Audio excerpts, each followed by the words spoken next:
Before we begin tonight, I need you to understand something. Between March and June of 2020, while the world stood still, something else did not.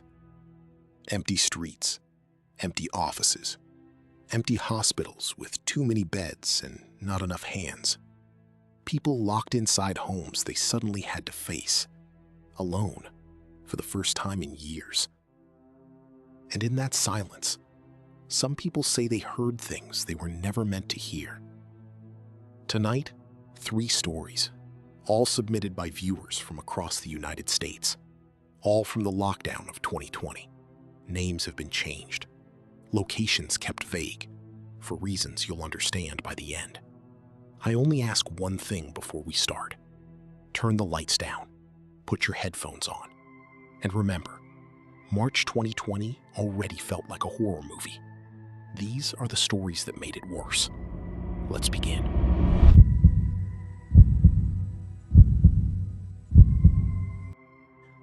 My name doesn't matter for this story. What matters is my neighbor, a man I'll call Daniel, 40s, lived alone in the apartment across from mine in a mid-sized building outside Cleveland, Ohio. Before lockdown, I barely knew him. A nod in the hallway, nothing more. This is the story of the 11 days Daniel didn't leave his apartment, and what happened after we realized why. April 2020, 3 weeks into the Ohio stay-at-home order, the kind of silence where you could hear the elevator move from 4 floors away. A 6-unit apartment building, thin walls, the kind of building where you learn your neighbor's routines whether you want to or not. Footsteps, the creak of a specific floorboard, what time someone's shower runs. For the first week of lockdown, Daniel was normal. I'd hear him on video calls through the wall, sometimes music, once, badly, someone trying to play guitar. Then, on day 9, the sounds changed. It started with pacing. Not walking, pacing. The specific, repetitive rhythm of someone crossing a room back and forth,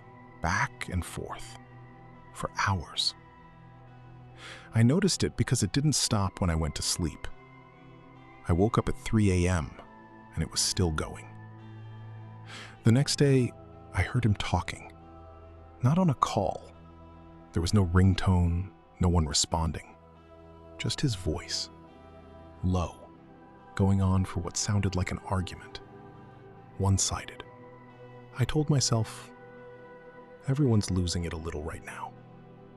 Lockdown does that. But on day 11, I didn't hear anything at all. No pacing, no talking, no footsteps. And that silence was somehow worse than the noise had been. I knocked. No answer. I called the building manager. He said Daniel hadn't answered his phone in 2 days either. And with everything going on, wellness checks were backed up across the whole city. 2 officers finally came on day 13.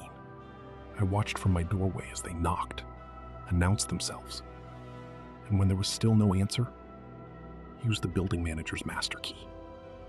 I heard one of them say something I will never forget. He said, "Ma'am, step back inside your unit, please." Not sir, not to me, to someone else. Inside Daniel's apartment. Daniel lived alone. He had lived alone the entire 11 days. I never found out exactly what they saw in there. The officer who spoke to me afterward only said Daniel was alive. He'd been taken to the hospital. Not for COVID, but for what they described only as a mental health crisis. He never came back to that apartment. His things were moved out by family 2 weeks later, and no one from the building ever saw him again. But before they moved his things, I helped carry a box down to a car. A small kindness, nothing more. And in that box, folded on top, was a single sheet of paper, lined, torn from a notebook. On it, written over and over, top to bottom, front and back, in handwriting that started neat and ended in jagged, pressed through the page scrawl, was the same sentence. She's not real. She's not real. She's not real. I never learned who she was. Daniel had no wife, no girlfriend that any neighbor knew of. No family visited the whole time he lived there. I moved out of that building 6 months later. Not because of what happened to Daniel exactly. I told myself it was just time for a change. But some nights when the building goes quiet the way it did those 11 days, I still think about the pacing. Back and forth, back and forth. And I think about the fact that Daniel's apartment, 4B, has had 3 different tenants since. Every single one has moved out within 4 months. The building manager says it's just bad luck. Small apartment, high turnover neighborhood. I don't ask him about the pacing anymore.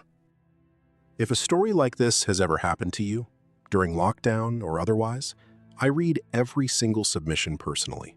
Link is in the description. And if you're new here, consider subscribing before the next story.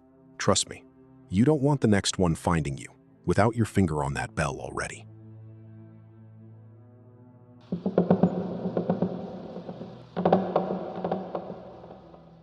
A woman I'll call Mealy, 26 years old, worked as a nurse at a hospital in a mid-sized city in New Jersey, one of the hospitals hit hardest in April 2020.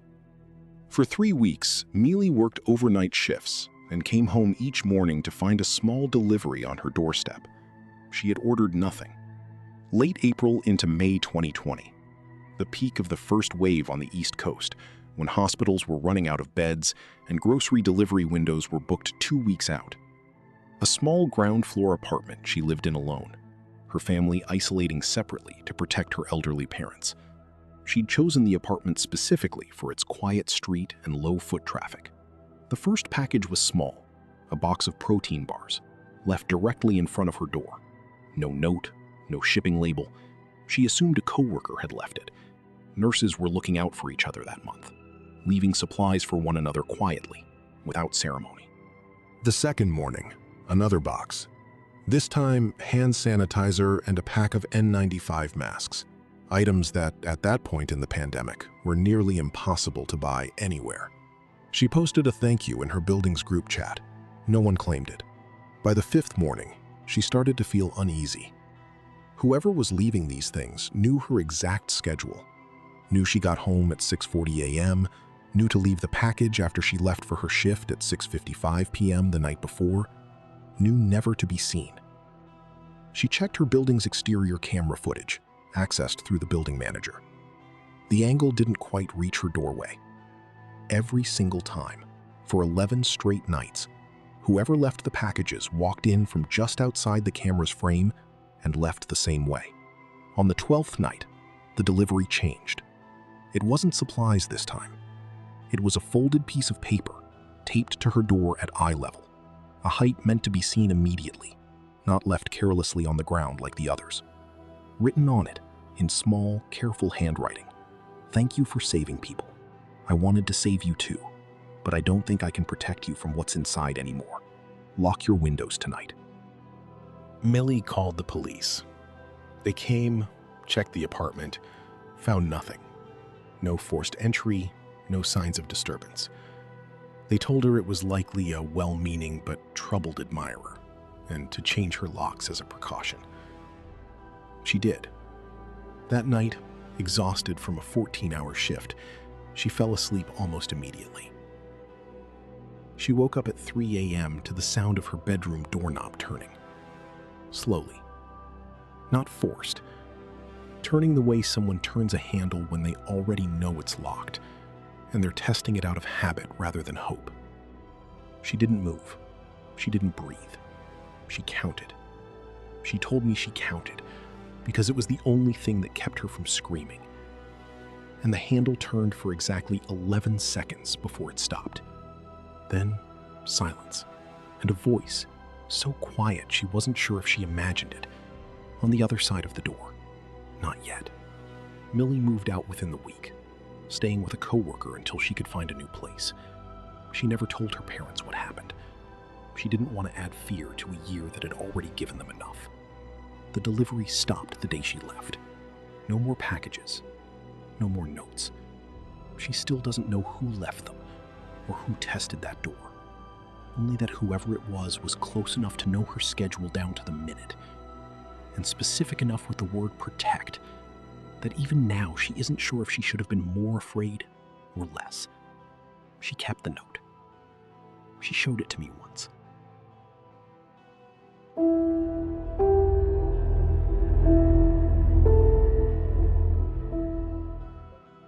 A man I'll call Marcus, 31, lived with his younger sister, Elena, in a converted duplex in a quiet suburb outside Phoenix, Arizona, after both had been laid off in the same week in March 2020. The story of the family that moved into the other half of their duplex during lockdown, and the 8 days before that family disappeared. May 2020, during the height of Arizona's own lockdown restrictions, when moving trucks were rare enough that a new arrival was neighborhood news. A duplex, 2 units sharing a single thin wall, and critically, a shared ventilation system, original to the building's construction in the 1970s. Sound traveled through those vents in ways neither side could control. The other half of the duplex had been empty for 2 months, when a family of 3 moved in, a father, and what Marcus assumed were his 2 children, though he never saw a mother. For the first few days, everything was ordinary. Footsteps, a television, a child's laughter through the shared wall, muffled but warm. On the 4th night, Marcus and Elena were watching a movie when they both heard it, clearly, through the ceiling vent. A man's voice, calm at first, then rising, asking the same question over and over. Where is she? Where is she? Where is she? Elena assumed it was the television. Marcus wasn't so sure. The voice had none of the flatness of a recording. It had breath in it. Effort. The next morning, they saw the father outside, loading groceries from his car. He looked, Marcus said, like a man who hadn't slept in days. Hollowed. When Marcus offered a neighborly wave, the man didn't wave back. He only looked at the shared wall of the duplex, and then quickly went inside. Over the next 4 nights, the sounds through the vent grew stranger. Not the child's laughter anymore. Now it was crying. A child crying, softly, for what Marcus estimated was hours at a time, always starting sometime after midnight. And beneath it, so quiet they almost missed it, another sound, a second voice, smaller. Not a child's voice, something that tried to sound like a child's voice, and almost succeeded, except for the way it repeated Elena's name. Elena, who had never once spoken to this family, whose name they should have had no way of knowing. Elena. Elena. Come see. Elena. Elena stopped sleeping in her own room. Marcus knocked on the shared front porch, hoping to check on the family, to see if everything was all right. No one answered. The car was gone. On the 8th day, a different car arrived, a rental, driven by a woman Marcus had never seen before. She let herself into the unit with a key, and within an hour, movers arrived to clear the apartment completely. Marcus approached her, careful, and asked if the family that had been living there was all right. The woman looked at him for a long moment before answering. She said the unit had been empty the entire month, that she was the property manager, and no lease had been signed since February, that no family had ever moved in. Marcus told her about the footsteps, the television, the voices through the vent. She didn't seem surprised. She only said, quietly, like she'd said it before, to someone else, that the previous tenants, a father and his 2 children, had moved out in January, after the mother of the family disappeared during a hike nearby. Never found. The father, she said, had never fully recovered. He kept coming back, kept letting himself in with an old key nobody had bothered to change. The management company had asked him to stop. He'd promised he would. Marcus asked when the last time was that anyone had seen him. The property manager checked her records and went quiet for a moment before answering. The father had missed his final court date regarding the property 3 years earlier.